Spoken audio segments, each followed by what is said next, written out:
Let's do it, folks. Welcome to Dangerous Ideas, coming to you from the always beautiful and amazing city of New York, apparently. I guess that's where I am. Hello, everybody. Welcome. I got so much important news to cover. We have a top IDF commander that has now admitted that Israel knew October 7th was going to happen and yet didn't move people out of the way to safer areas or anything because they wanted their own Pearl Harbor, didn't they? Netanyahu needed it. We're going to get to that. We're going to get to major Trump corruption. We're going to get to all kinds of important stuff. Oh yeah, the new revelations of a giant dark money pack that has been funding some of your favorite creators out there. Some of your favorite pro-Democrat creators out there. No, I know. If you guys are here, then you know both the Democrats and Republicans are garbage. So they wouldn't be your favorite creators, but they are some people, millions of people's favorite creators. And they're secretly being funded by dark money. And I'm not gonna give it away, but one of the clips I gotta play is some of the funniest shit I've ever seen by one of those creators whose name you will probably know.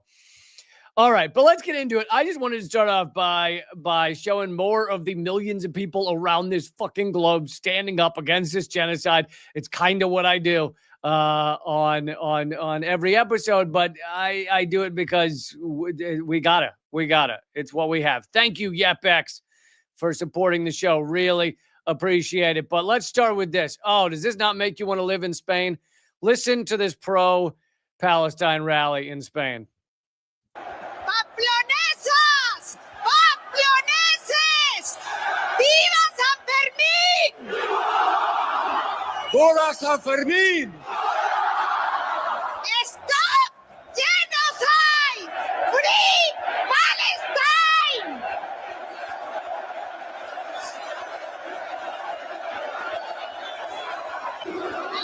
Ahora. ¡Viva Palestina libre! So I know if you're listening to the podcast, you can't see it, but you can tell it sounds like a million people. I mean, I don't know how many it is, but it is tens of thousands at minimum standing up and having their voices heard in Spain. God, does that not give you goosebumps that many people will come out because they're sick of this shit? Sick of acting like it's somehow moral to just murder hundreds of thousands of people. Totally repulsive. And unfortunately, we can't quite get that number in the United States, but there have been some large rallies, obviously, in the United States as well. Thank you, YepX, as I said, for supporting the show. YepX is asking if I'll do a collaboration with Do Dissidents or with Kit Clarenberg. Funny you should say that, YepX. I am co-hosting Do Dissidents tomorrow. So I don't know if you just got a feeling if something was feeling kind of itchy. But I'm co-hosting Do Dissidents tomorrow. I believe that means whoever they like better than me was not available. And Kit Clarenberg, I feature his stories often. He and I had talked about having him on here. The scheduling just didn't work out, but it will soon or one day or who knows. But anyway, still moving on. Let's play a clip from Japan. Tens of thousands more standing up against this genocide.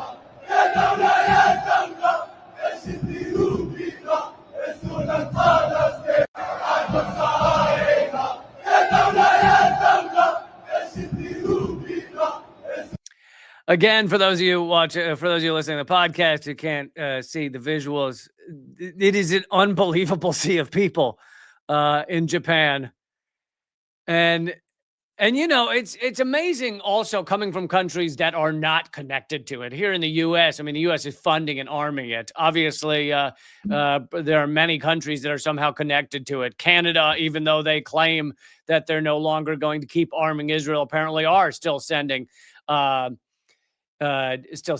to Israel, and Britain is regularly sending arms to Israel and doing surveillance flights over Gaza Just the other day, one of the planes accidentally left their transponder on so everyone could watch them circling Gaza, giving more information to Israel so that Israel can continue its genocide.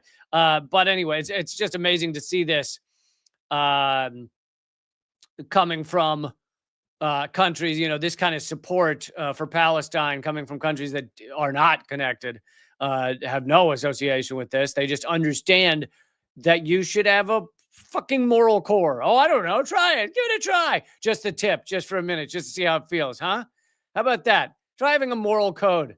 Those of you who continue to act like a genocide is fine. One of them, it will be the pro-Democrat influencer we have coming up. I still hate the term influencer. I don't know if you're with me on this, but you, I don't know if you feel as I do. I hate the term influencer, but I realized they had to create that term because most of the people that like just have a lot of followers online don't do shit. Like they don't actually, they don't actually do anything of significance. Like, at least I've been a stand-up comic my entire life and, or most of my life, and hosted a TV show and everything. Whereas there are people who literally, it's just like, this is what my hair looks like today. So they had to come up with a dumb term to define people who have, 1 million people following their every move and yet have no skill, talent, or anything to say. So they call them influencers. That's the term they came up with. They very well could have come up with some other term. People with faces. The faces with lots of followers, they could have said. Okay, so this has to do a little update on the flotilla. The flotilla is dozens of boats. The last I heard, it was over 50. This is a clip of Greg Stoker. Greg Stoker works for Mint Press. And cool guy who was in the U.S. military and obviously is now opposed to everything the U.S. military does. I don't know him personally, but I worked for Mint Press for a good while, and they do good work. Anyway, here's Greg Stoker. He is going to be, or he is currently, this is before they left, but they are now out on the sea. They had to turn back for a day because of bad weather. They are now out on the open ocean. And anyway, here is Greg Stoker speaking about the ship that he's on.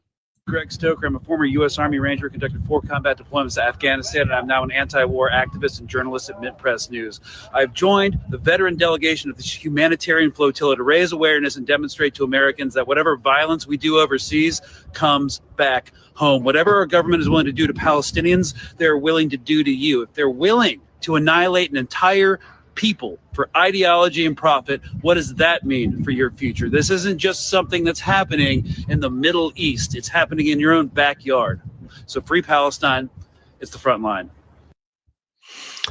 I love that point, especially that last point. This is not just in Palestine. This comes back to America, to so many of these Western countries. The violence, the death, the destruction, in the form of what it does to people involved in it. When the U.S. sends troops over to commit murders in our name, to commit genocide in our name, those people, those soldiers come home, and it is then their feelings, their understanding, or their confusion, or their lack of understanding then permeates out through the culture as like a parasitic fungus. It's absolutely disgusting and pervasive, and that's what's happening here. Thank you, SES Emperor of Freedom. Thank you, Emperor of Freedom, for you have become a member of the YouTube and donated 5 memberships to others. Awesome. Love you. Much love. Thank you for supporting the show. I do not frown upon super chats or people who become members on YouTube, even though I really want you to become members at elitecamp.net. That would be where I'd really love for you to become a member. But YouTube's fine too. But yeah, it permeates through the culture, and it's a great term for it is moral injury. You've heard that term used. We're all suffering a moral injury by this repulsive genocide. Let's keep going with another update from the Freedom Flotilla. By the way, an update that's not mentioned, I think, in this next video, but is that apparently drones have been following them. Like I said, I think it's still over 50 ships involved. from 44 nations. And there are drones following them that they assume are Israeli drones, but obviously Israel has allies and stuff. So doesn't have to just be Israel that are, trying to scare innocent people out of going to Gaza and bringing much needed aid to Gaza and bringing attention to Gaza. It could be others. But anyway, they've had drones following them, and a drone bombed the first ship, remember, several weeks ago. So these drones are not innocent. Having a drone following you does not mean nothing is going to happen. A Palestine free from genocide. For those of you listening to the podcast, she is on one of the boats, the speaker. And sorry, I don't know her name. Let me start this over. Maybe she'll say her name. Everyone, here's an important update. The communication blackout has officially begun. We have just been notified. What does this mean? It means we must now count on you, the millions around the world who stand for human rights and for a free Palestine. A Palestine free from genocide, free from starvation. We are relying on you to help ensure safe passage for the critical humanitarian aid we are carrying. If you don't hear from us in the coming hours, it means we have been cut off from the world. Remember, we are doing this for Gaza. We are doing this because our governments continue to send weapons to kill instead of sending aid to save lives. The blockade on Gaza must be lifted. We demand immediate access for humanitarian relief. We demand an end to the killings. Call your representatives, pressure your governments and their politicians. Do not be silent.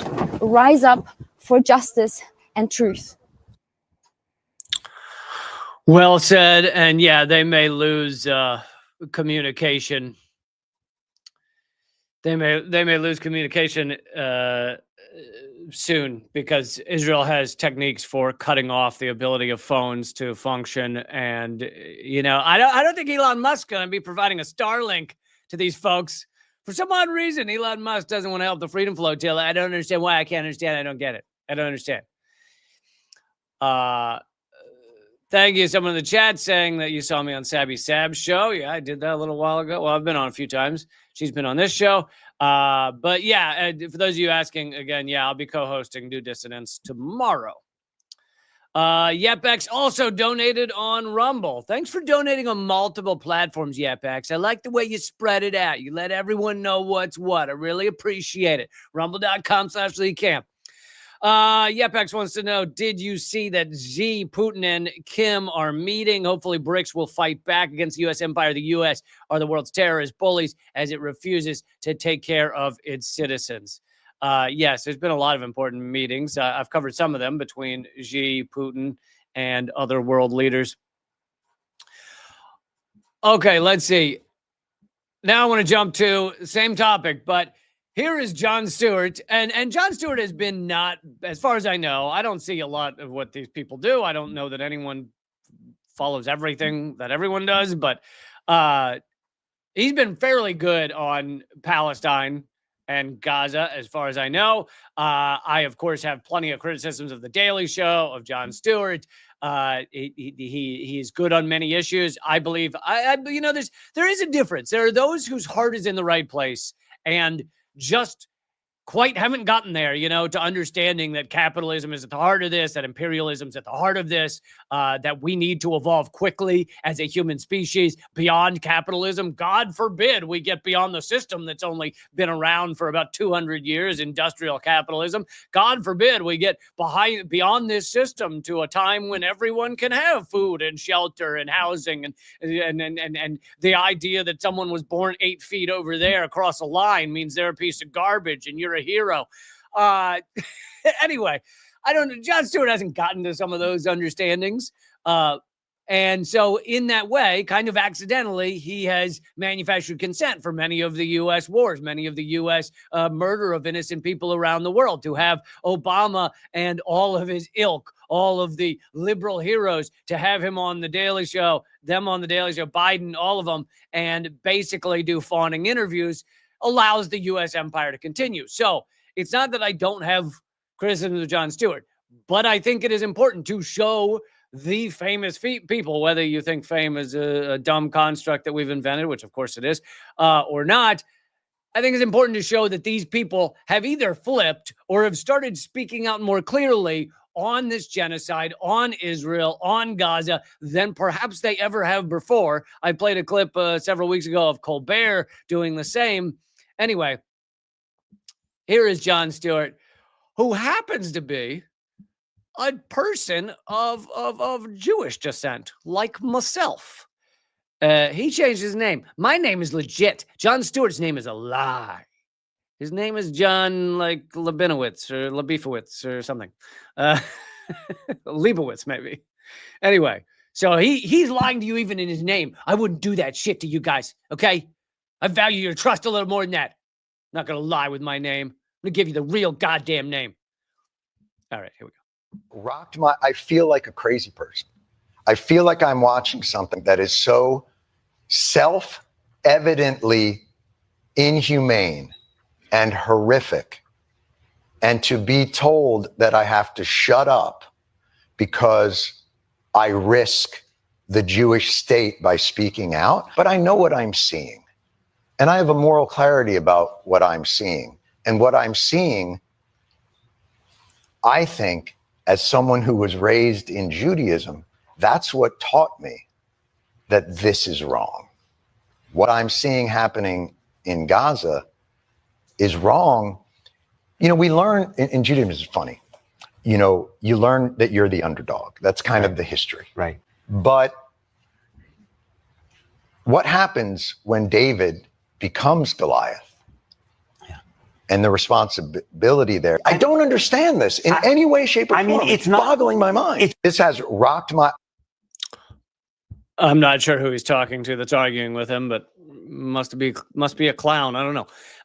Maybe the guy's not arguing with him. Maybe I'm jumping the guy. Anyway, but yeah, and you know, he said the reason he said I feel like a crazy person, and I know to many of you, you may go, I don't feel like a crazy person. I feel like, you know, all of my friends, all of my Twitter feeds, all of my Instagram feeds, it's all about free Palestine. Why would you feel like a crazy person? Well, I think a lot of people in the Jewish community, if they have a Jewish family, if they go to a synagogue, they are surrounded by people saying the opposite, either saying the opposite or being silent. And, you know, I can guarantee you my friends that were Jewish growing up, probably the vast majority of them, I'd say 90%, not that I had many friends, but I'm going to say upwards of 7. Okay. Yeah. Try that. You guys thought you were popular. I'm going to say 7, 8 on days when I had grapes in my lunch that I could share. And, you know, if they were the good kind of like crunchy grapes, yeah, I'd say 8 on those days. 7 other days. But I'd say 90% of my like high school, you know, because that's when I had more like Jew crew friends, those kind of friends. I'd say they probably wouldn't speak to me anymore. And luckily, I wasn't, you know, it was not like I was really keeping in touch with them anyway. So it's not like I've lost a community. I bet you Jon Stewart is speaking from a place where he probably has family and things that are like horrified that he's taking this stance. And, you know, I'm lucky I'm not in exactly that place. But there are because, you know, there are millions of anti-Zionist Jews around the world. There are, you know, there are also more Zionist Christians in America than there are Jews in their entirety around the world. But it can make you feel like a crazy person because you come from this moral place. At least I think Jon Stewart, like I said, I think his heart is in the right place, even if he's defended the empire for this entire like run a Daily Show, which went for like 20 years, where he was just like manufacturing consent largely. I mean, he was criticizing the ruling elite, but at the end of the day, it was still like, but let's come back to capitalism. Let's come back to the U.S. empire. And you get the point. But I think I'd say most of the time his heart's in the right place. He's not, I don't think of him as a grifter, like the guy we're going to get to in a minute. Or as I covered 2 days ago, Russell Brand. But it can make you feel like a crazy person if you are surrounded by these people who act like you just have to defend Israel and that's the only thing that can be done and that's the only stance to have. It is fucking horrific to have that stance at this point. It is over. It is done. You cannot, like, prior to this genocide, maybe you could manipulate some data Maybe you could read the wrong history books and tell yourself that it was okay. We are past that point. We have sprinted past that point. We are in a completely different world now. Okay. Yeah, it can make you feel crazy if you are surrounded by those kind of people. But Jon Stewart has seen through it. All right, let's get to one of the main stories I want to get to, which is I keep bringing you month by month since October 7th, since 2 years ago. I keep bringing you more and more updates of how Israel knew it was going to happen, let it happen, facilitated it, murdered Israelis, murdered hundreds of Israelis, all of those things, just step by step by step. Those of us who have been saying this, we're right from day one, and every week we get another piece of information showing that is exactly what happened. October 7th did not come out of the blue. It was not an oh my God moment. It's not Israel's Pearl Harbor, even though there's a lot of good evidence the United States knew about Pearl Harbor as well. So in that way, it's Israel's Pearl Harbor. But anyway, here's yet another piece. And I hope many of you have been following this. I write about it on my Substack. There's several really good articles detailing everything we know about October 7th, how Israel both let it happen and facilitated it, how Israel murdered their own people in order to up those numbers.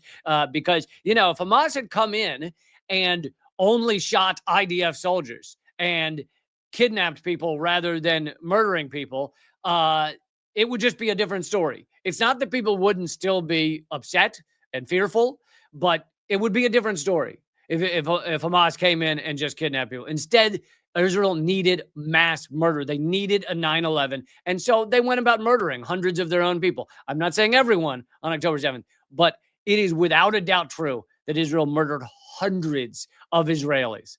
And again, I'm not going to go through all the evidence, but there are literal video interviews with tank commanders saying they fired on buildings with innocent civilians inside because why not? Anyway, here's the new Haaretz expose. Top IDF commander opted not to boost security after visiting the Nova Music Festival 1 hour before October 7th began. Most of you know that the Nova Music Festival was just a few miles from the Gaza border, the Gaza fence, the open air prison. And there were, even though it was 7:30 a.m., there were partiers that had been going all night and they were still there.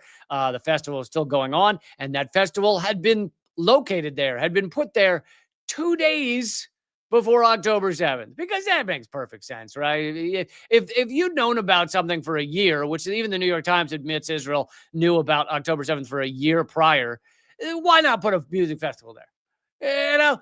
If you see Hamas doing training for October 7th and posting it on like fucking Instagram, why not put a music festival there?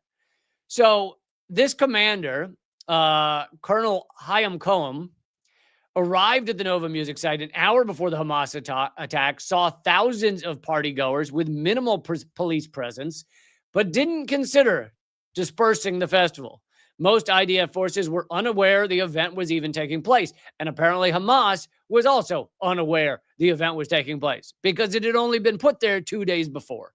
And I would love for some investigative journalists to just keep digging and digging and digging and ultimately find out who decided that was where the festival should go. That's the location. Because I feel like a lot would be revealed there. Anyway, let me go to this is from Canary, which is a good UK outlet. Breaking: Israel let Nova rave happen despite intel Hamas would attack on October 7th. Leading Israeli newspaper Haaretz has obtained an investigation from the apartheid state's occupation forces revealing that a top IDF commander visited the site of the rave. What's particularly mind-blowing is that despite the commander receiving intelligence that Hamas was planning an assault, and despite him noting the severe lack of security at the rave, he allowed it to go ahead with no changes. He's the commander of the Northern Brigade in Gaza Division. He observed the massive crowds at the festival and noted that only a handful of police officers were on security duty. Also, I have brought to you, and many have talked about the fact that there were IDF soldiers that have actually testified to the fact that they got stand down orders starting at 5:30 or 5 a.m., well before Hamas actually breached the fence. So if you didn't know it was going to happen, there'd be no reason for stand down or stand up orders. There'd be no reason for anything. And this is prior to them breaching the fence. These soldiers at the Gaza fence, Gaza barrier, were told to basically stand down and not go, do their normal checks, which why would you do that unless you wanted to facilitate something?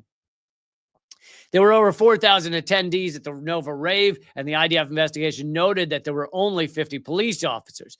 Cohen, the commander, chose not to assign extra security or mention the event amid escalating alerts in spite of the size of the crowd, the timing, and the sensitive location. The investigation said this was simply a miscalculation. It's just a miscalculation.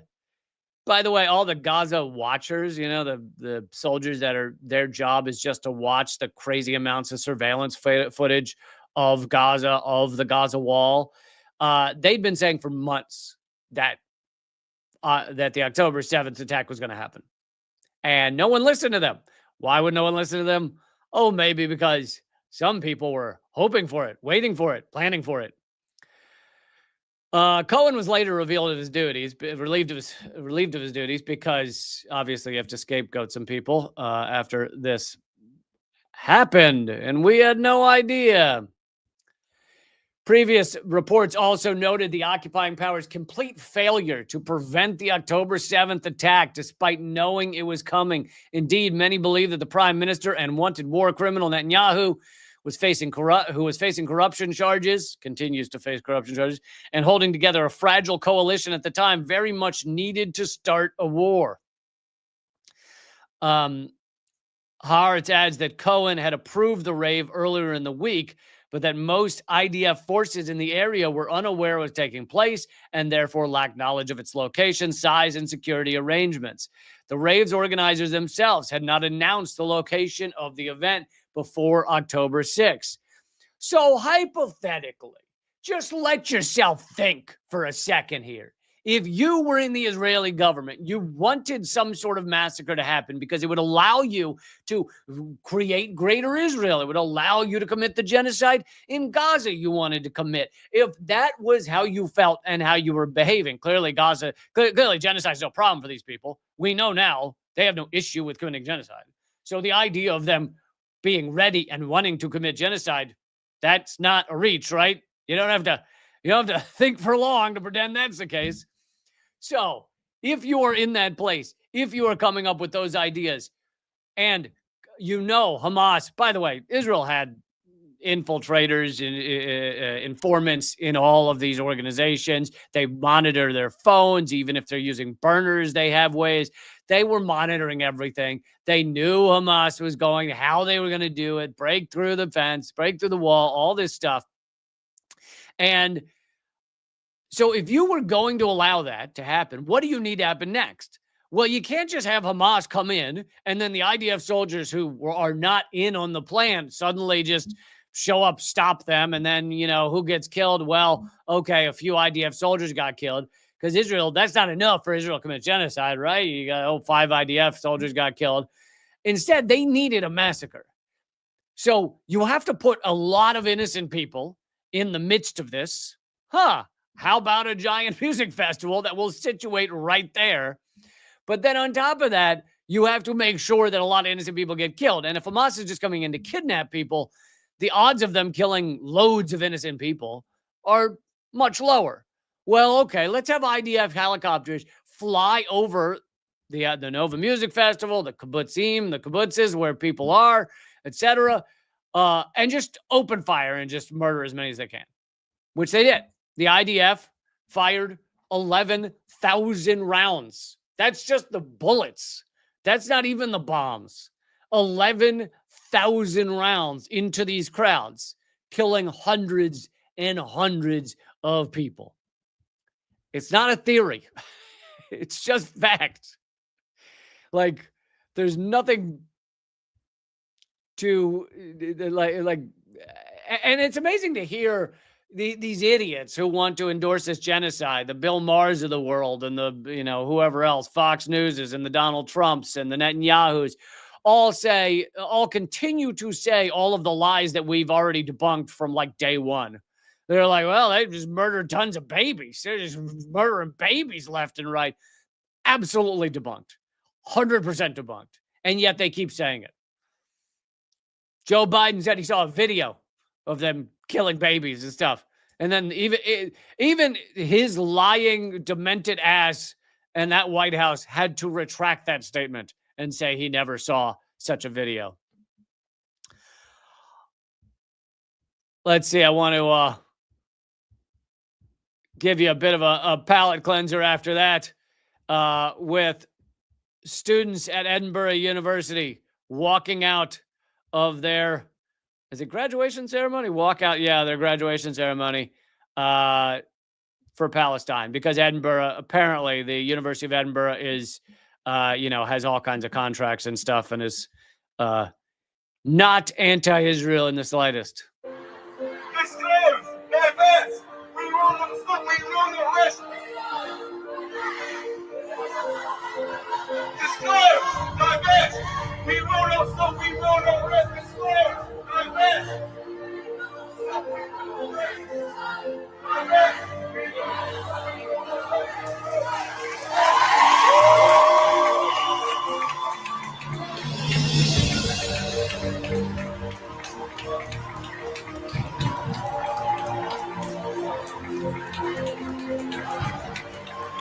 And for those of you listening to the podcast, it almost seems like the entire graduating class. It's not a tiny number of people like some of these other graduations where people did walk out, but it wasn't that large. This looks like a massive group that are standing up. I mean, it brings tears to my eyes to just see to see people willing to risk something that, they fought for. Like they spent years at this university, and that's not enough for them to just go along with some fucking ceremony while you're part of a genocide. Your university is. And by the way, I really like Edinburgh. I spent 3 months there at different times for the Edinburgh Fringe Festival, where I performed a lot of shows, seemingly endless number of shows. But I like Edinburgh, Scotland. Love the town, love the people. But this is beautiful to see those students standing up. Okay, so this is not a completely different topic. Easy segue here to these pro-Democrat influencers who are funded by dark money, by dark money supporting the Democratic Party. Now, if you guys have watched, 10 minutes of my stuff, this doesn't mean I'm just anti-Democrat and pro-Republican. No, they are both pro-imperial, pro-capitalist garbage parties. They make us think we have the illusion of choice when we fucking don't. We are in one thing, and it is destroying humanity. It is destroying the world. It is destroying the environment. And they are both pieces of shit parties. That's what it is. And so I don't think dark money should be, and then funding either side, funding any of this shit. But then on top of that, these people, I can't, there's, of the list of influencers that they're talking about, there is one that I actually know because the others are Gen Zers, and I don't keep up with the TikToks. Ever since TikTok banned me for talking about Gaza, I have not kept up with the TikToking. You hear what I'm TikToking about? I haven't kept up with it. So I don't know what the Gen Zers are doing, but several of these are Gen Zers that have, 1 million followers, and they're quietly taking thousands of dollars a month to spit out Democratic talking points. And they were supposed to be sworn to secrecy. But here is the why. And by the way, again, the clip I'm about to play you, it's about 10 seconds long, and it is some of the funniest shit I've ever seen in my life. Anyway, this is a Wired investigation, the outlet Wired.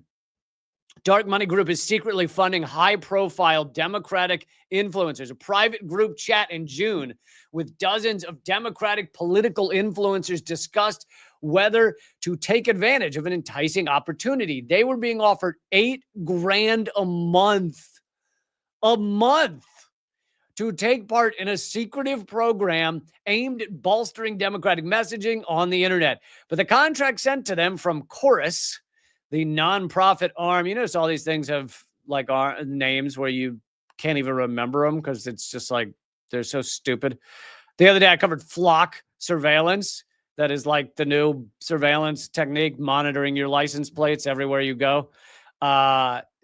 Flock and Chorus, and they basically, these companies took a note from Blackwater. They're like, you name your shit Blackwater, people are going to remember when you massacre people. But you name your shit Chorus or Flock or Group or Thing, and nobody fucking remembers because they're like, what? The what did what? So yeah, just name it a boring word that doesn't even fit. Like if you name something like tables or yogurt, it's like nobody will remember. It's just too bland. It's meaningless. Anyway, nonprofit arm of liberal influencer marketing platform came with some strings attached to the contract. Among other issues, it mandated extensive secrecy about disclosing their payments and had restrictions on what sort of political content the creators could produce. The influencers in the chat collectively had at least 13 million followers across several social platforms. They represented some of the most well-known voices online, posting in support of Democrats. And by the way, if you do this, if you support one of the two capitalist death parties, then you can get a lot more viewers than I can get. You can do so much better than me. You can be raking in millions of dollars if you just tell people to support the same garbage that has gotten us here. If you do that, oh man, you're good. You're made. Instead, I ask you guys to sign up at leecamp.net for a whopping 38 cents an episode. And I hope that, my kid might have healthcare. That's the, that's the difference between these things. Anyway, I'd love for you all to sign up at leecamp.net if you get a chance. Scroll down to become a supporter or patreon.com/leecamp. Reading through this, because Chorus doesn't support shit. Instead, I have the reverse. I have the Democratic Party and, massive outlets like Google and YouTube making sure to suppress everything I do. So they talk about how these quote unquote influencers are arguing about whether they should take this deal, considering all of the restrictions in the contract and the fact that you can never mention who's funding you, the fact that you have to agree to take $8,000 a month and never mention it, never say, hey, the Democratic Party funds me. The program kicked off last month, and creators involved were told by Chorus that over 90 influencers were set to take part. So 90 people signed up of the influencers they reached out to. The contract stipulated they'd be kicked out and essentially cut off financially if they even so much as acknowledged they were part of the program. Some creators also raised concerns about a slew of restrictive clauses in the contract. Influencers included in communication with the program, and in some cases, an onboarding session, meaning they basically agreed, for those receiving payments, or they had agreed and were about to receive payments if they haven't already. The 1630 fund included, so you guys may know more of these names. I know exactly one of these people, which is the one I'm going to talk about a little more, but some of the creators included Olivia Giuliana, the centrist Gen Z influencer who spoke at the 2024 DNC, Lauren Peretra, a former Playboy executive turned political influencer. That's not an easy switch to make, who hosts a podcast for Occupy Democrats. Don't you love how the Democrats fucking stole the word Occupy and pretended like it has anything to do with them because they're pieces of garbage? Barrett Adair, a content creator who runs an American Girl doll themed pro-DNC meme account. That's a niche right there. Suzanne Lambert, who has called herself a Regina George liberal. Ariel Fedor, an education creator with 1.4 million followers on TikTok. Sander Jennings, a former TLC reality star and older brother of trans influencer Jazz Jennings. And David Pakman, who hosts an independent progressive show on YouTube covering news and politics. And Lee McGowan, who goes by the online moniker Politics Girl. David Pakman, I kind of just, I never really thought that much of him or about him. He claims to be a progressive, but then as far as I know, I don't watch much of his stuff. But as far as I know, at the end of the day, he always says vote Democrat, which to me just seems like a sheepdog for, I'm going to criticize things, sometimes even criticize Democrats. But at the end of the day, I'm going to tell you all that you should just go vote Democrat. So really, it's just kind of funneling everybody in the Democratic Party. But I did a more extensive clip on David Pakman several months ago when he was defending Israel's genocide and acting like it was awesome. No, just doing all the bullshit moral equivalence. I don't remember every word he said, but it was one of those things where I could play 8 seconds before I had to debunk the utter garbage he was speaking. Thank you, James, for supporting the show. Really appreciate it. I do not frown upon super chats. They help support the show. Thank you, James. But anyway, so this guy supports genocide. To me, that's a red line. It's like there are certain things I can disagree with someone on. There's certain topics. It's like, okay, they're less supportive of unions than I am, and I will argue with them on that. But I don't necessarily think they're dead to me. Whereas if you're going to support genocide and act like that, it's fine to just murder children on a daily basis, then it's over. There's not all the other topics don't need discussing. We're done here. And so that's how I feel about David Pakman. We're done here. We did it. Anyway, David Pakman was apparently on this list that either was in talks to accept these thousands of dollars a month or had already done so. I think it's unclear as to whether he had already signed on or he was in the signing on process. But anyway, here's where it goes beyond just, wow, what grifters, how sad, and to, holy shit, this is hysterical. Okay, I'm going to play 10 seconds of David Pakman the other day. And because it's just 10 seconds, I don't know whether he denied that he was part of this thing. He claims in this clip that other people were going beyond what the article said and saying that he was funded by AIPAC, which is not, as far as I know, I didn't notice it in the article. So I don't think AIPAC said anything in the article. But anyway, check out this clip. And this is on my least favorite platform. I actually despise Threads even more than I despise Instagram, because Threads will not let you pause the video at a certain point. You literally just have to play it on loop. And if it's like 10 seconds, that means you'll never be able to actually see the beginning of it. But let's give it a go. I'll let the clip play more than once so you can see the whole thing in context. But 8 hours took the I'll just restart it. How about that? The first 48 hours took the Wired story and expanded it with even more outrageous claims, suggesting that it's AIPAC or IPAC. I don't even know how it's pronounced. IPAC, that is funding this show or other creators. Of course, not true. That the DNC is involved. It's not true.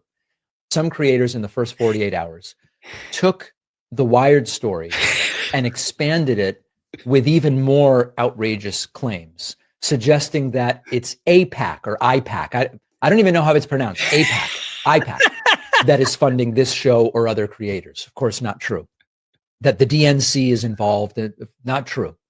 Some creators in the first 48 hours took the Wired story. He doesn't know how to pronounce AIPAC?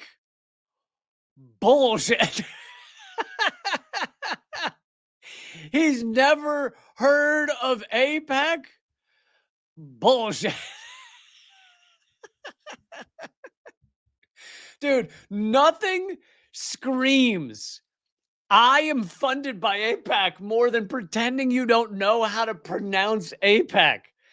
Now, I don't know whether he's funded by AIPAC. I'm just saying, what the fuck are you talking about?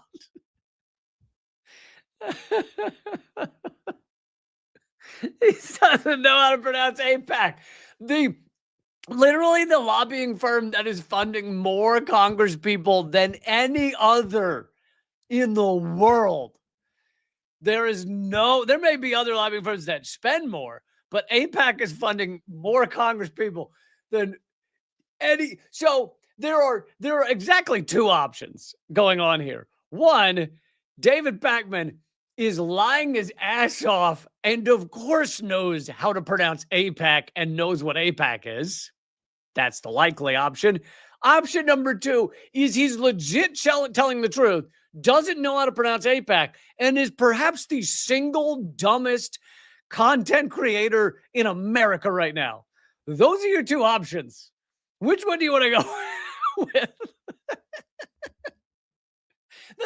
He talks politics every day for the past like 15 years, hasn't learned how to pronounce AIPAC. Holy shit. Oh, can somebody please make like an awesome anthem where the lyrics are surrounded by grifters? Because we are fucking surrounded by grifters. These people, it's just mind-blowing. And I wish I could, I don't know if I'm the only one who thought of this. I wish I could create a mashup of these two. I don't know how, I don't think that this old clip is that easy to find. So I don't know how easy it would be to do this. But I would love to see a mashup of this clip of David Pakman pretending he doesn't know how to pronounce AIPAC, because either they fund him or he simply doesn't want to talk about how much influence AIPAC has on U.S. politics. One or the other is the reason he's pretending he's never heard of the word.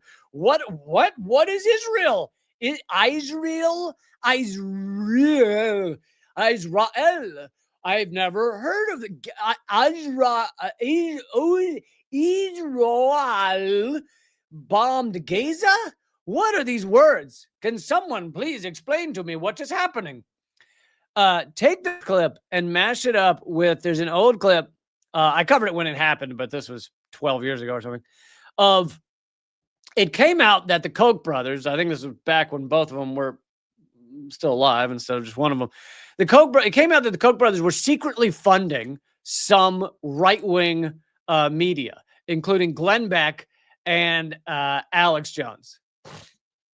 And they were like giving him like $1 million a month or something, or maybe a year, but I think it was probably a month, like some crazy amount of money to either say positive things about the Koch brothers or simply never discuss the fact that they like own an immense amount of America.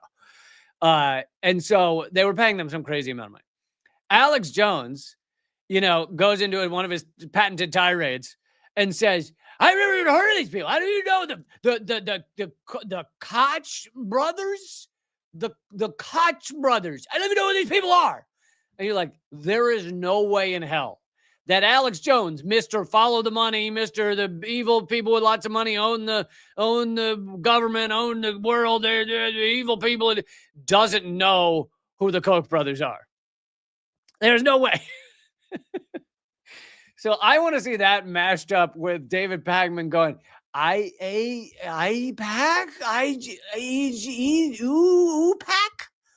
All right, I'm going to play it one more time because I feel like this is what we all need today. 48 hours, took the Wired story and expanded it with even more outrageous claims, suggesting that it's AIPAC or IPAC. I don't even know how it's pronounced. AIPAC, that is funding this show or other creators. Of course, not true. That the DNC is involved, not true. Some creators in the first four. The other thing, which of course he doesn't want to admit there, is that he can say, or these creators can say, that the DNC is not funding them, because no, it's not technically the DNC. And of course, pretty much anything where the Democrat writ large part, the Democratic elites are funding something, it doesn't go through the DNC. It goes through these dark money PACs or these big money PACs. The DNC itself doesn't even have that much money. The money comes from these other institutions, these other entities that are aligned or work with or have meeting with or calls with on a regular basis, people in the DNC. So the idea that he says, oh, it wasn't the DNC funding me. It was it was whatever the hell. The one's called Chorus and the other is called 638. What the fuck was it called? It's the actual money behind everything. Anyway, I can't find it at the moment. Oh, for the love of God. The 1630 fund. So the 1630 fund is what funds Chorus. So it's like shell companies on top of shell companies funding this thing so that they can say it's not the DNC. And so David Pakman can go, the DNC doesn't fund me. No, of course not. I just take $8,000 a month to say to spew Democratic talking points, and I'm legally obligated to never mention who's funding me or that they're telling me what to say or that they decide what guests I have on or that they tell me I can't have certain guests on. An example that was given maybe an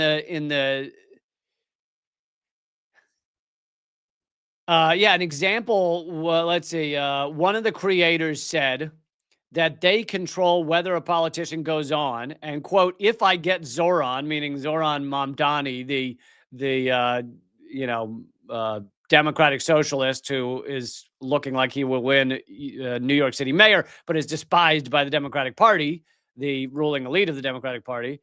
And they keep trying to spend millions of dollars to defeat him. This influencer says, if I get Zoran and he wants to do an interview with me, I don't want to give that to them. Basically, it would enable them to stop these influencers from having on people they don't want them to have on. Because there's a lot of people that before they're getting paid by the Democratic Party, they might support the Democratic Party, but they might also have on Jill Stein and they might give an okay interview to her, or someone from the Green Party or someone else. Because they're not getting paid by the Democratic Party. Maybe the Green Party has some good points. And basically this contract would allow these dark money groups to stop that from happening, to say, no, we don't want you having that guest on. So it creates a crushing. They can crush candidates from getting the benefit of these influencers. Okay. Let's see what else I have here. Moving on. Oh my God, I got to get to that. All right, I'm going to do one more story, and then I'm going to do a bonus story for everyone watching on my locals page, which is at leecamp.net. If you sign up there, go to leecamp.net, scroll down to become a supporter, and you can sign up for $6 a month and get all the extra segments. So I'll do one more story for everyone, then we'll do one story for locals. The other update, and by the way, new Unredacted Tonight coming out tomorrow night, 7 p.m. Eastern. The other update is that these live streams will be up for everyone for 24 hours, and then they will be members only. It doesn't matter whether you're a YouTube member, Patreon member, locals member. They'll be members only for any of those groups. And you can still watch them for 24 hours. You can also get the podcast whenever you want. So it's still available. It's just the full live stream will not be up after 24 hours. Anyway, that's small update. Okay. And by the way, if Chorus or Chairs or Ensemble wants to send me $8,000 a month, then please do. So Trump has just pulled off some of the biggest corruption that we've ever seen in a president, but honestly, in an American. I mean, there's only certain people with over $1 billion. So to have a $5 billion crypto corruption scheme is pretty fucking incredible. Like, it is epic. Go Trump, man. If you're going to be corrupt, fucking be corrupt. Like, go all out. Trump, and you got to remember that Trump was only worth, he used to claim he was worth 10 billion. In truth, he was maybe worth 7 billion if you pretend his brand was worth, 5 billion.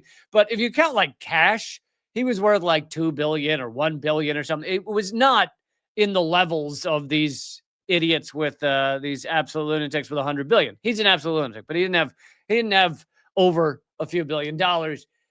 This crypto scheme alone of his just netted him $5 billion, more than all of his horrific real estate garbage, all of his lawsuits, all of his branding, all of his apprentice bullshit reality shows, all of it combined, or not combined, but all of it, Trump has netted from one corrupt crypto scheme.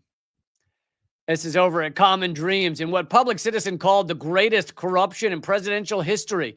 U.S. President Donald Trump and his family added $5 billion in cash to their fortunes this Labor Day as his new cryptocurrency was open to the public market.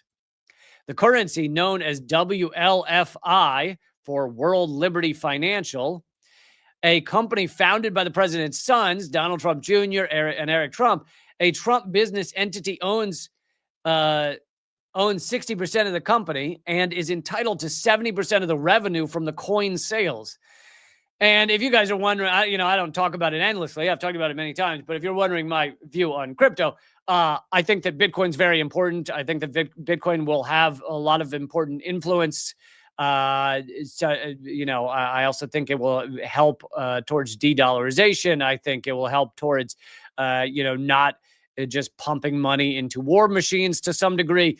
But I also am not dumb enough to think it changes capitalism. Capitalism stays the same whether Bitcoin becomes the most powerful currency in the world. Capitalism will still be capitalism.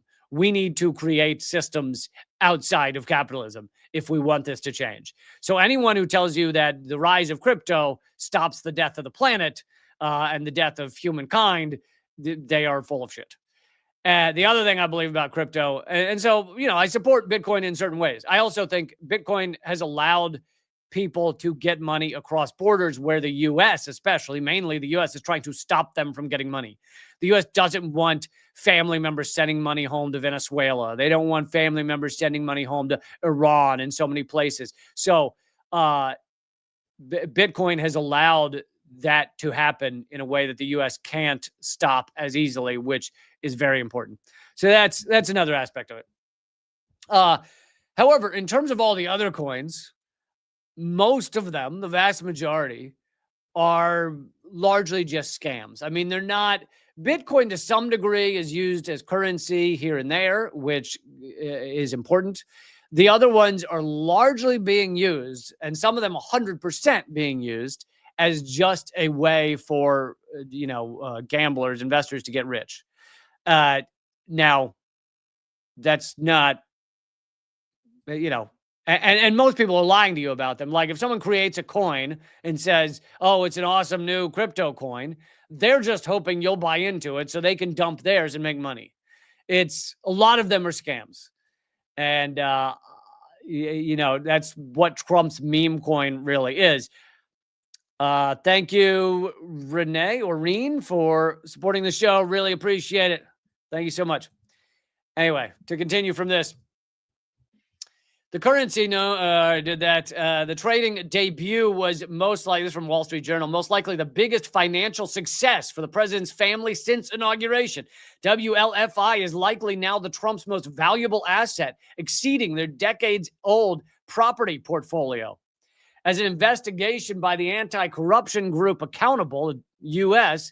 found last month, President Trump's net worth could roughly be $15.9 billion, with 11.6 of that coming from uncounted crypto assets, meaning the digital currencies now make up 73% of his total net worth.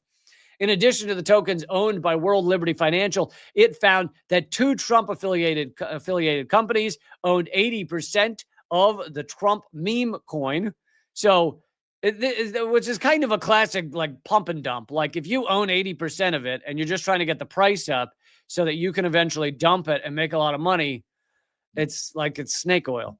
Trump meme coin as of May and had collected over $325 million in fees. Meanwhile, Trump Media, which owns his online platform Truth Social, bought $2 billion worth of Bitcoin in July and reserved over $300 million in Bitcoin options.